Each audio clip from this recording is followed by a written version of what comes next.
You're watching the BU Start Now podcast with San Artina. This is your host, Sarah Ashley Neal.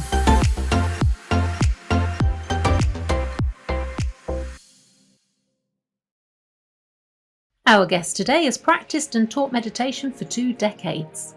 Learning from different teachers over the years, he's studied various meditation techniques, including Buddhist and transcendental. He's a certified Taichi instructor with over 30 years' experience under his belt and has a practice of his own that he commits to each day. Speaking to our listeners from the heart, he tells us why it's useful to find some quiet time away from the busyness of life and how easy it can be to meditate when you know how. Known for simplicity, he's a creator of Zenergy meditation. Let me introduce you to Darren Pugh. Darren, welcome to the show. How are you doing today? I'm very good, thank you, Sarah, and thank you for having me on the show. You're absolutely welcome. It's been, we got back in touch a few months ago, didn't we? So it's been a little while. I don't know where time's going this year anyway. But for our listeners, our lovely guest on the show today is really here to talk about a particular style of meditation practice. But before we deep dive into all that, Darren, how about learning a little bit about your journey into meditation? Could you share that with us today? Yeah, sure. Okay. Go for it. Yeah, so I suppose my well-being journey began in the early 20s. I got into karate and kickboxing. I wasn't particularly mad on fighting, but I just liked the level of fitness that come with that. I felt really calm and confident. And I sort of realised back then that when I did feel fit and calm and that level of fitness, I noticed that life seemed to reflect that. So if I felt well and I was tending to my well-being, that seemed to reflect my life as it does. Yeah. But I didn't realise until decades later, that it's the law of attraction. When you look after yourself and tend to your well-being, your outer world tends to reflect that. And I sort of noticed that as a young guy. So I was doing karate and kickboxing. I loved it. And so I was interested in martial arts. And that led me, a friend mentioned Tai Chi. Luckily, there was a really prominent teacher just down the road from me, Peter Wall. He's well known in the Tai Chi community. So I thought, I'll give it a go. And I loved it. This was sort of early to mid-90s.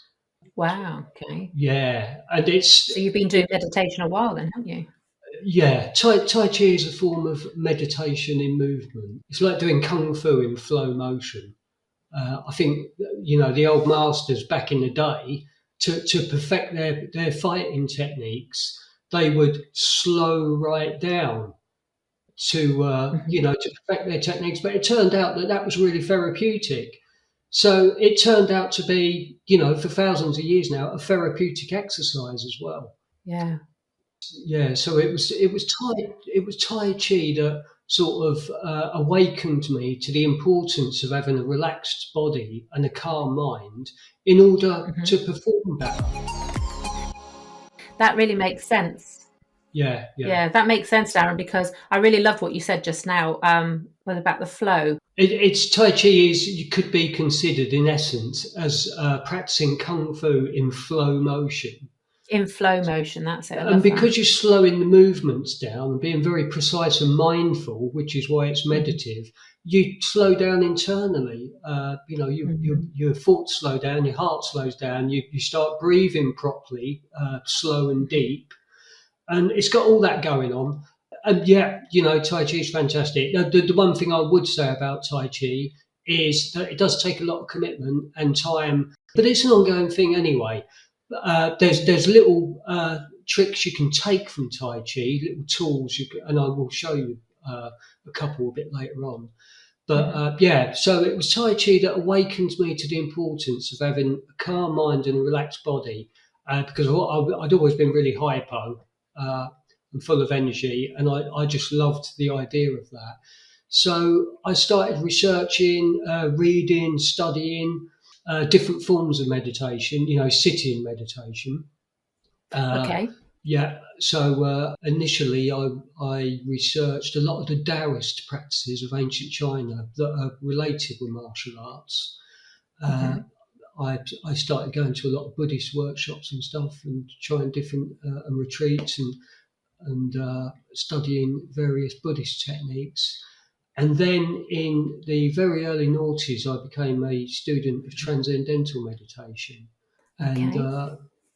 and so what I took from that was the importance of it being a non-negotiable daily practice. I was going to ask you for the list. Do you practice every day, pretty much? Yeah, Twice a or, I day mean, for we're all 20 human, yeah. minutes. Yeah. Come rain or shine.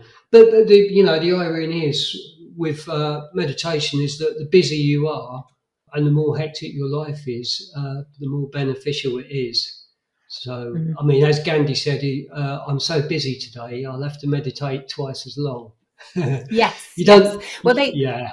well they say that when somebody says, "Oh, I've got no time for meditation," that's when actually they could do with doing twice as long. If someone says, I've got Much no longer. time for meditation, that person really needs to have a daily meditation practice just through the Mhm. very nature of what they're saying and their mindset about life. We'll touch more on that for sure about the different reasons for meditating. But what I wanted to let listeners know that Darren lives in the UK, and we're talking about locality here. It's in Buckinghamshire, and yeah, that's where you were mentioning Peter War is. But obviously, we're here to talk about you today.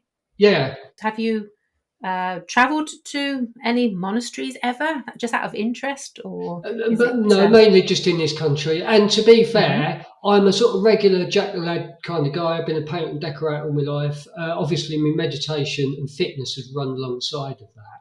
You mhm. don't need to go to China. You don't need to go to an ashram in India. You don't need to sit on the mountaintop in the Himalayas. Meditation is super simple and for anyone to learn. But like I say, it does need to be a non-negotiable daily practice. The busier you are, the more important it is that you do it. So yeah, it's like brushing your teeth. I mean, you could just do it 2 or 3 times a week, and you get a bit of benefit out of it. But Mhm, ideally, we all know now through experience that it's best to do it mhm. twice a day. Once in the morning and once in the evening. And Absolutely. in my humble opinion, and of many others as well, it's the same with meditation.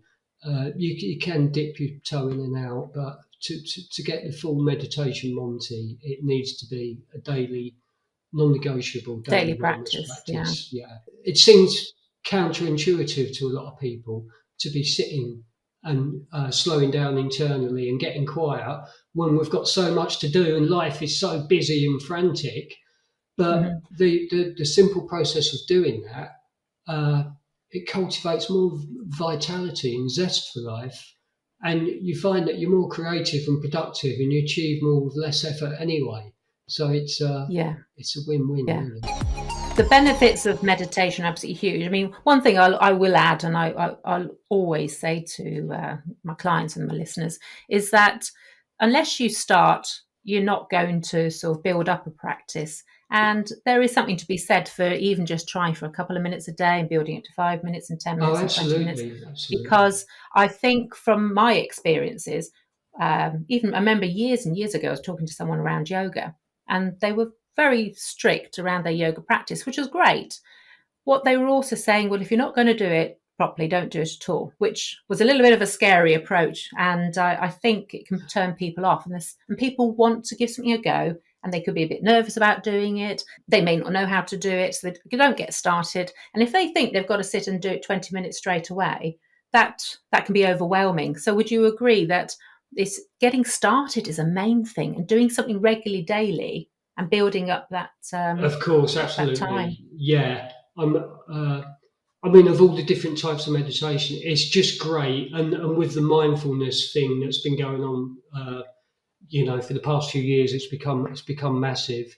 Mm, Yeah, of course. Just the fact that you're taking time out to take a few moments to quieten down and not get caught up in all the madness and tend a bit of time to yourself. So yeah, 5-10 minutes a day to start with. Ideally, 20 minutes a day. yes. Uh, it's not a drudge. It's not something. It's not a challenge. It's quite a pleasant experience. Mm, And you will feel better for it and perform better throughout your day as well.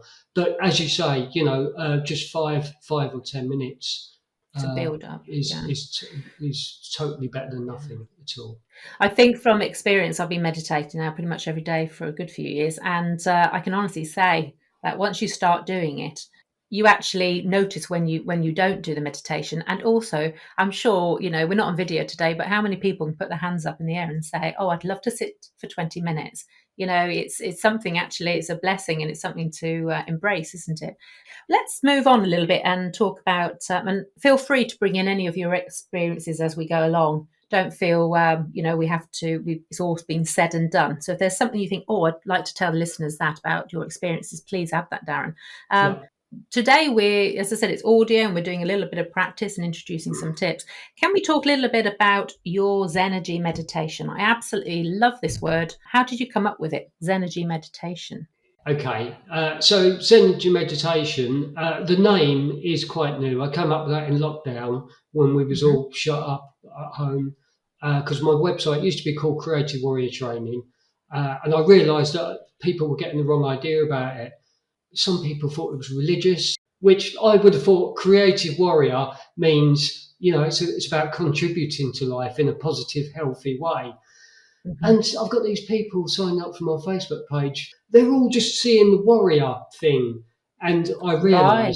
I realised that creative warrior training was not the best representation of what who I am, my brand, and what I practice and teach. Hmm. So it was in And that was so lockdown. well meant.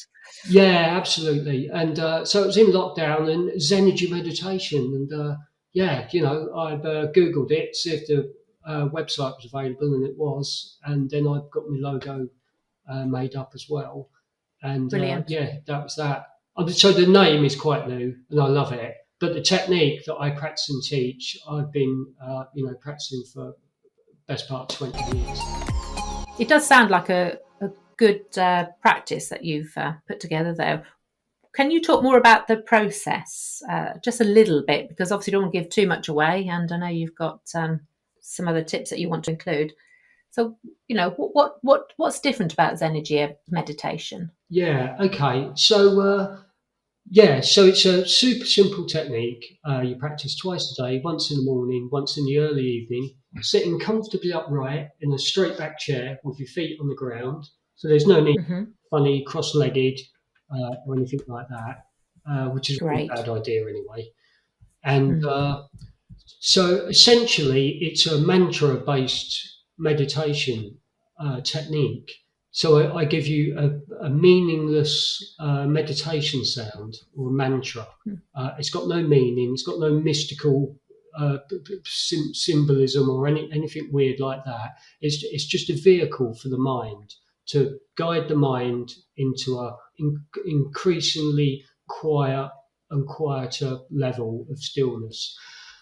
Oh, it Uh, sounds lovely. yeah, but to start the technique, which really helps that process, not that you're rushing or anything, but to make that process of settling down into a place of quietude and stillness, it starts with a simple grounding process where you just move your awareness, from the head and work your way down through the body. It literally takes moments. Hmm.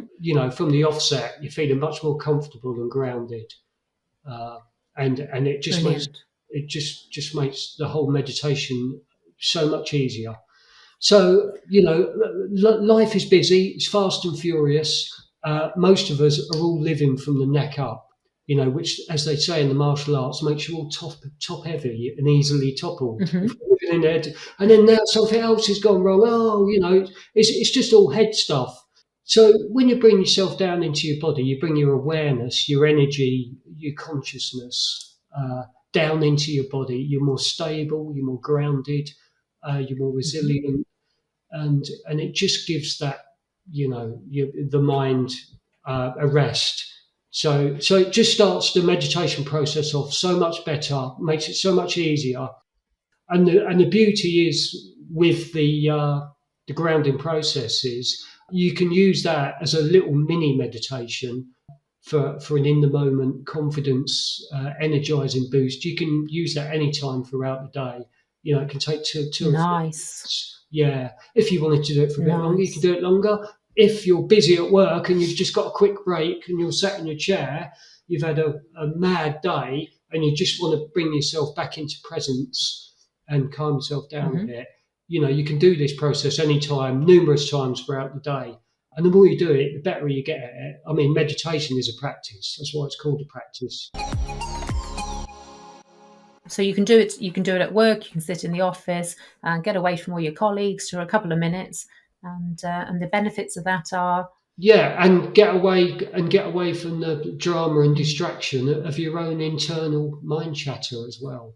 So it just brings you down into the body. So you're more stable, you're more grounded, and you're more whole. That's what holistic is. You're not just operating from the neck up.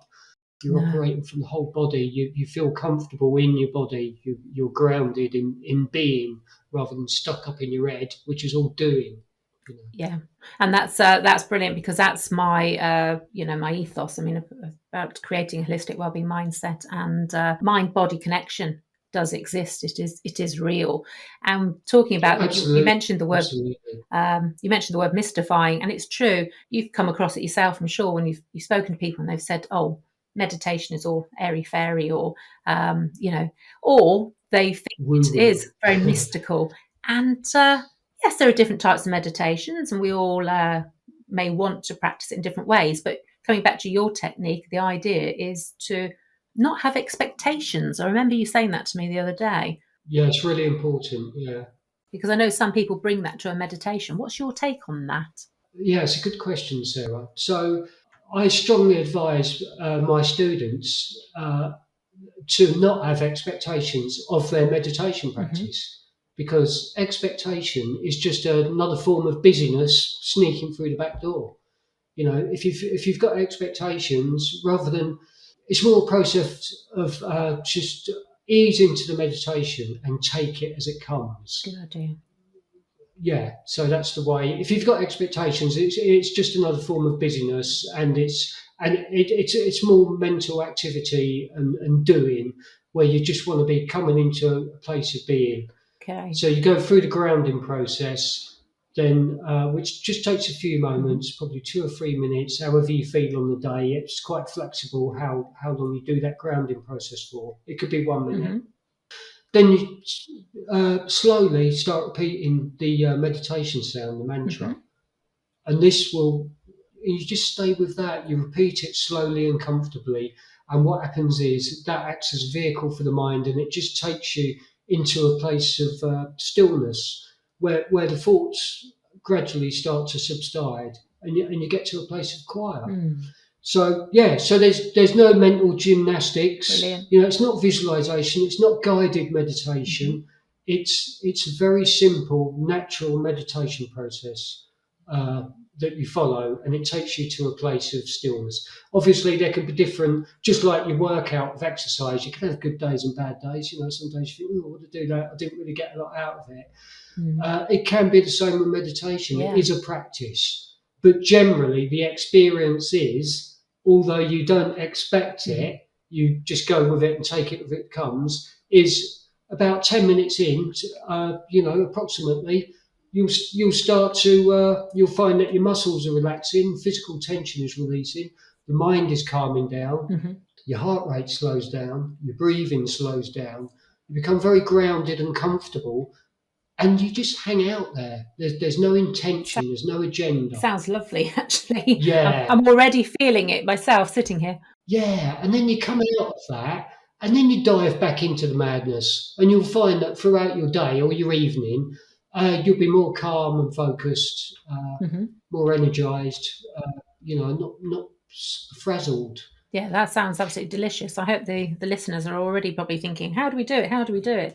We'll come on to that. But is there, before we talk about any sort of tips, or because I know that you were talking about doing a little bit of an example for your audience, whichever one you're looking at, is there anything else you wanted to share about your meditation practice before we do that? Yeah, no, that's it. That's it in its entirety, really. I mean, obviously, you need to go through the Hmm. motions.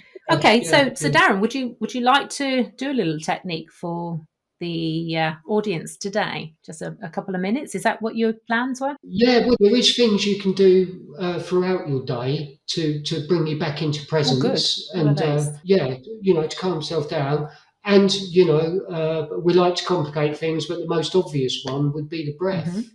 In the meditation that I teach, some Buddhist techniques, mindfulness meditation, they focus on the breath. Hmm.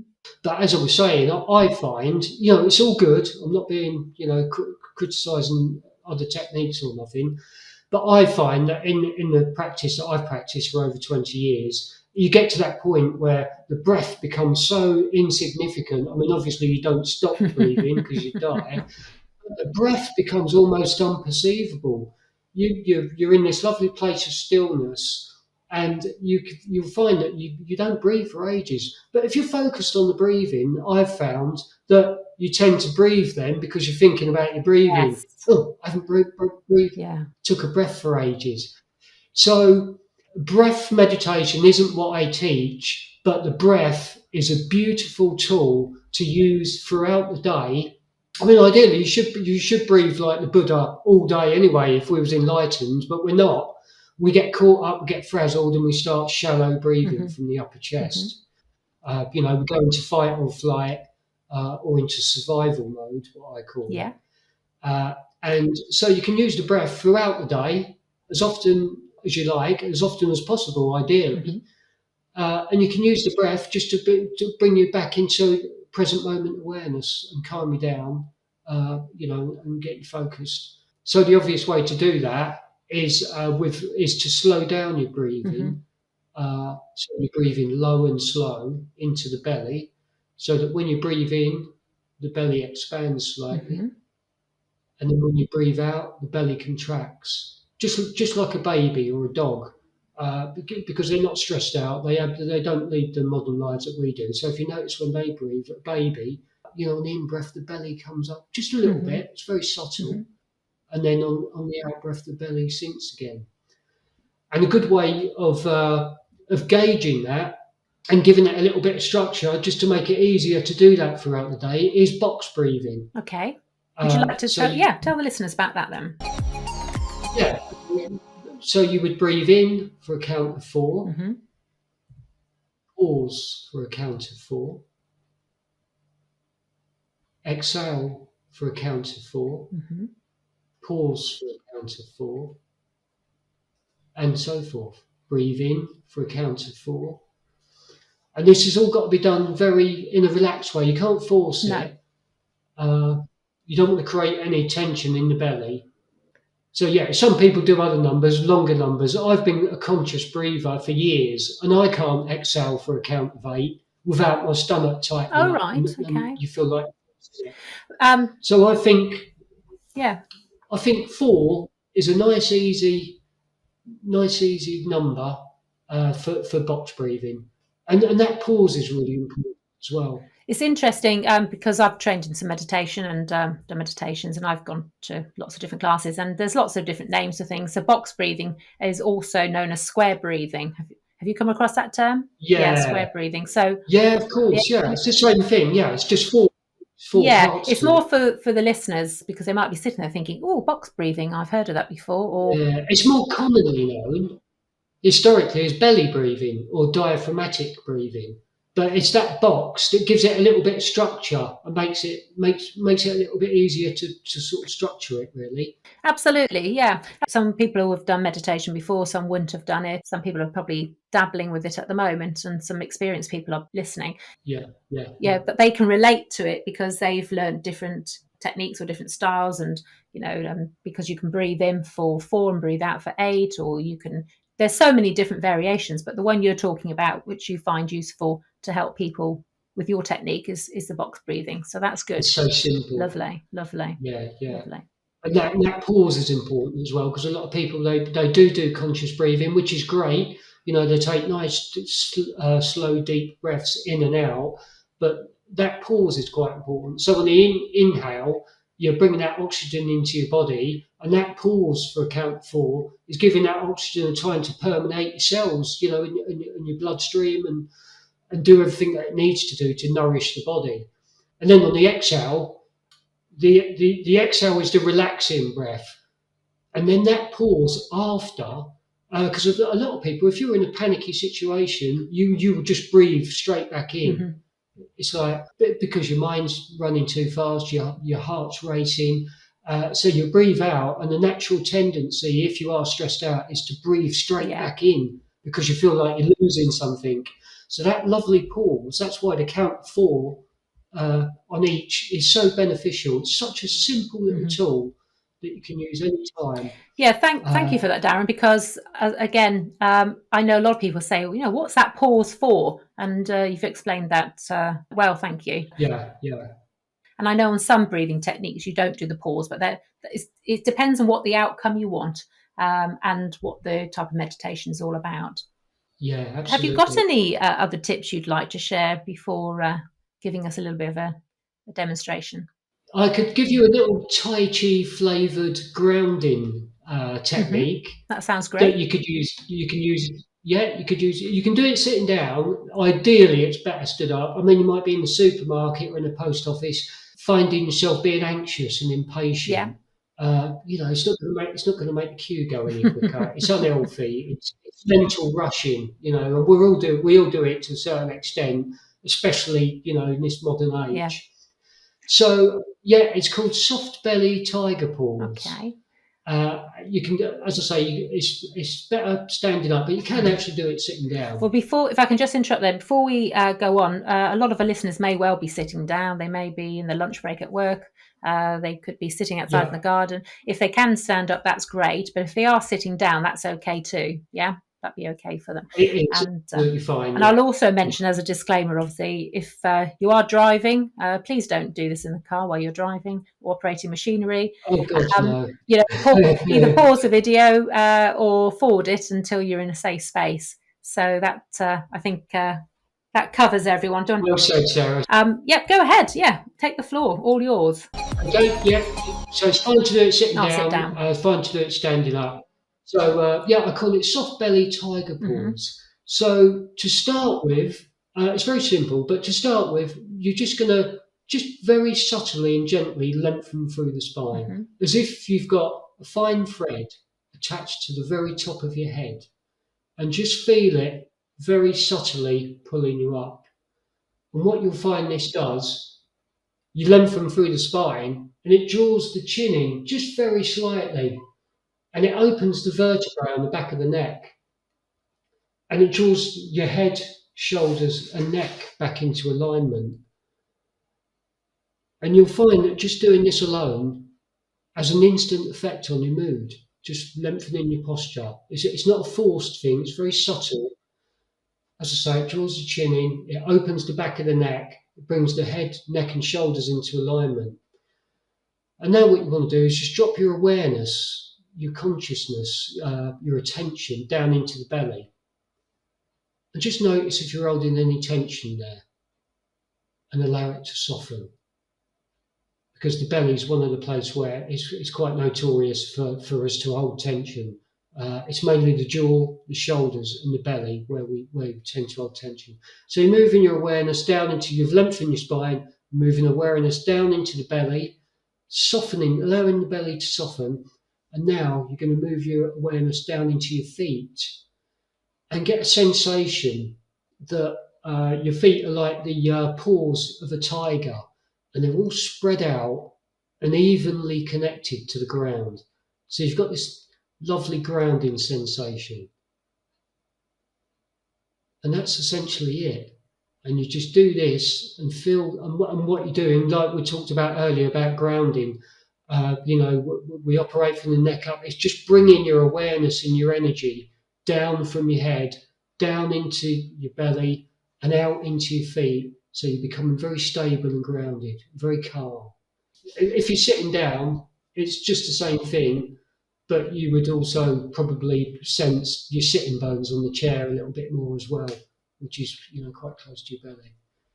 But so you're lengthening through the spine, dropping your awareness down into the belly, allow it to soften, and then down into your feet.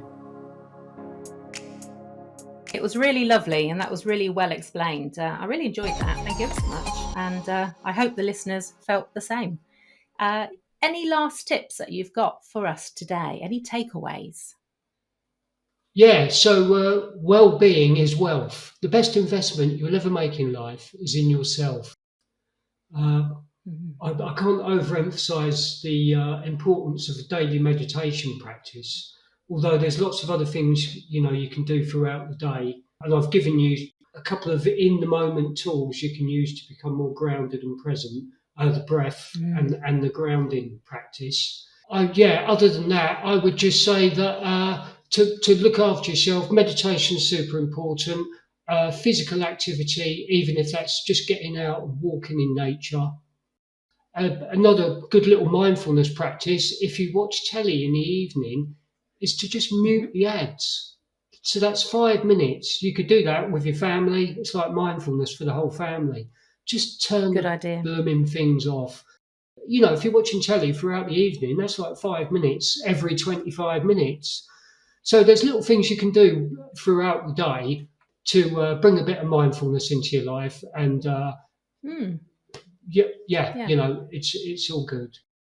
That's a useful tip. I like that one about the television. Absolutely. So simple. I've done it myself before. Yeah. I usually walk out the room, which gives me exercise anyway, Darren, because I have to get up and down there. Yeah, so. Beautiful. The simple ones are the best. Lovely. Well, I know there's an awful lot more to talk about today, but I'd love to have you back on to actually go through some of your different types of meditations again with you. So could you tell the listeners where they can find out more about you? Yeah, today? sure. Okay. Where can they find it? We'll put it in the show notes below as well, so don't worry. Yeah. Okay, thank you. Yeah, so my website is zenergymeditation.com, and that's energy spelt with an IE. And my course, which is the most easy, accessible way of getting to learn Zenergy meditation, is on Udemy at the moment. So that's udemy.com/course/Zenergy meditation. Lovely. Well, I'll make sure I get those links right, and I said then the listeners have those to hand. And we'll get it on YouTube, even though it's not video, it will be on YouTube as well. So, Darren, what can I say? It's been an absolute pleasure having you on the show today. Keep well. Expecting another heat wave in the UK, so keep safe. And I look forward to seeing you again soon. Beautiful. Take care. Thank you so much for having me. It's been a pleasure, Sarah. You're absolutely welcome. Thank you. Take care, Darren. Take care. Bye. Bye. And remember, our show is about helping you to create healthier habits in the life you live now until new lifestyle practices change how you live your life. Well, that's it for today's episode. Thank you for watching and taking time out to join us. If you enjoyed the show, it would be really great if you could leave a review, and I look forward to welcoming you back to the show next week. This has been your host, Sarah Ashley Neal.